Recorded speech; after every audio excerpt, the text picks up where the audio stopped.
Dalawang resolusyon na ang nakabinbin sa Senado para sa panawagang house arrest ni FPRRD. Ito ay sa gitna pa rin ng umano'y health concerns ng dating Pangulo. Narito ang agenda report ni Dexter Ganibe ng Abante Radyo.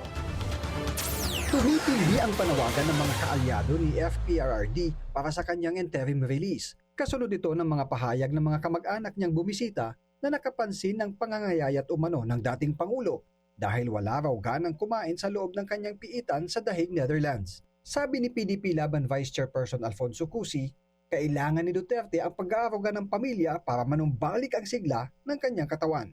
Maasa po kami sa PDP at saka yung mga nagmamahal sa kay dating Pangulong Duterte na sa lalong madaling panahon makabalik na siya dahil una sa edad niya. No?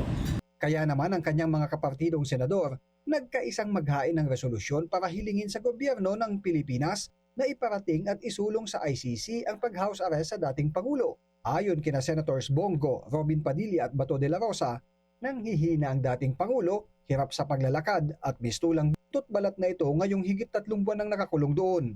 Iniinda pa umano ng Pangulo ang mga medical condition gaya ng Barrett's esophagus o pagkasira ng esophagus dahil sa stomach acid, Buerger's disease o pamamaga at pagbabara ng mga ugat sa kamay at paa, myasthenia gravis na isang chronic autoimmune neuromuscular disease na nagpapahina ng kanyang skeletal muscles para sa paghinga at paggalaw, bukod pa sa madalas na sakit sa likod at migraine.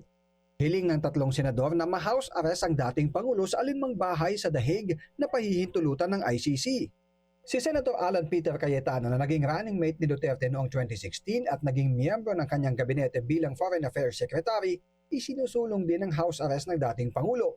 Sa kanyang resolusyon, sa Embahada ng Pilipinas sa The Netherlands, isa sa ilalim sa restrictive house arrest si Duterte sakaling payagan ng kanyang interim release. Pero kailangan niya na ang gobyerno ng Pilipinas ang manguna sa panawagan para rito.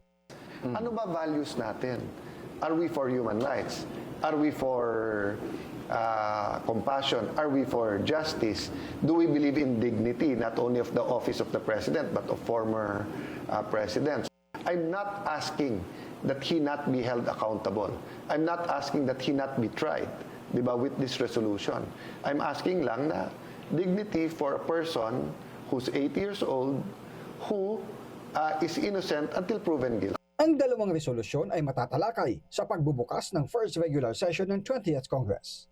Para sa agenda, Dexter Ganibe, Abante Radyo.